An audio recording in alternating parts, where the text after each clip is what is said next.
Dans votre entourage, il y a 10 000 sortes de couples différents. Il y a des couples, tu te demandes comment ils en sont arrivés à se mettre ensemble, tellement ils passent leur vie à s'engueuler. Ah, c'est non-stop. 24-24. Ça s'arrête jamais. Du coup, parfois, j'écoute avec attention pour essayer de comprendre à propos de quoi ils s'engueulent. Et en fait, l'explication, elle est très simple. Ces gens-là partent du principe que tout est une bonne raison pour se foutre sur la gueule. Ah, mais ça peut être des trucs à la con, hein. Mais alors, ce qui est magique avec ces couples-là, c'est que quand tu les vois ensemble, ils s'engueulent, mais quand tu les vois parler séparément avec leurs amis, tu les entendras tous les deux dire que l'autre est l'amour de leur vie. Et que l'un sans l'autre, il serait rien du tout, etc. C'est étonnant, hein. C'est l'amour vache, en fait. Mais quand je les vois, j'ai l'impression d'être dans Koh-Lanta, quoi. Ah bah si, ça s'arrête jamais. Tu sais pas trop qui a l'immunité, tu sais pas qui va voter contre qui à la fin, mais en tout cas, tu te marres bien. Mais alors moi, ce qui me fait marrer aussi, c'est les couples jaloux. Enfin, je dis ça me fait marrer. En vrai, c'est chiant parce que tu peux jamais avoir de longues conversations avec l'un ou avec l'autre sans que l'autre débarque en disant « Tu touches pas, il est à moi ». Ouais, franchement, c'est oppressant. Les jaloux, par définition, passent leur journée sur le compte Facebook, Instagram et Snapchat de leur chérie pour vérifier régulièrement qu'il n'y a pas une autre photo sur laquelle il y a un autre mec ou une autre fille. Et alors, si jamais c'est le cas, pouf, tu peux être sûr qu'un interrogatoire avec torture psychologique est mis en place pas moins de 5 minutes après la publication de la photo. Alors là, le principe est très simple, c'est comme une garde à vue. En fonction du caractère suspect de la photo, l'engueulade peut durer jusqu'à 72 heures. Et alors si jamais il est prouvé qu'il y a eu bisous, alors là tu peux être mis en examen. Et alors là les emmerdes commencent. Et dans ce cas-là, il faut avoir un bon avocat pour te défendre. Non pardon, un bon ami qui était là à la soirée pour te trouver un alibi quoi. Non là je critique, mais il y a, et heureusement, des couples hyper positifs. Parfois même un peu trop. C'est vrai qu'il y a des couples qui s'aiment tellement que c'est difficile de pas le voir. Ah bah ils sont jamais à plus de 1 cm l'un de l'autre. Là si vous voulez, c'est plus que de la jalousie. C'est maladif. Mettons, il y a un apéro, tu vois, classique. Et bah, ce couple-là, il aura qu'une chaise pour deux. Ils auront besoin que d'un verre pour deux. Ils vont bouffer dans la même assiette et ils parleront toujours en même temps avec la même personne. Et évidemment, ils ne danseront que ensemble. Et au moment de dire bonne année, et bah, ils se diront bonne année que entre eux, quoi. C'est, enfin,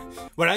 Alors, moi, je porte pas de jugement, hein. Mais enfin, c'est quand même quelque chose. Et tu me diras, vaut mieux ça qu'un couple refoulé, hein. Oui, moi, ce que j'appelle un couple refoulé, comment dire, c'est quand tout le monde sait que deux personnes sont faites pour aller ensemble. Tout le monde, sauf les deux personnes concernées. Alors là, vous allez me dire, mais c'est impossible. Ça n'a pas de sens. Tu sais quand t'es amoureux et tu sais quand tu l'es pas. Et puis je te ferai dire que tu sais quand t'es fait pour aller avec une personne ou pas, hein. Eh bah non, erreur. Grosse erreur. Grosse erreur. La preuve, quand tu vas voir les deux personnes séparément et que tu leur dis alors avec Lucie ça avance, le mec va toujours te répondre de quoi? Ah non, je vois pas. Ah mais alors là, pas du tout. Ah tu te trompes totalement. Lucie est simplement une bonne amie en tout bien tout honneur. Et si tu vas voir Lucie, elle te répondra la même chose. Bref, toujours est-il que 3 mois après, quand tu parles avec Lucie, eh ben elle va te dire oh, c'est vraiment incroyable. Je sais pas comment vous avez su. Jamais j'aurais cru qu'on était fait pour finir ensemble. Ah bah t'inquiète, nous ça fait 1 an qu'on le voit et qu'on vous le dit, mais enfin voilà, y a pas de mal, hein, c'est pas grave.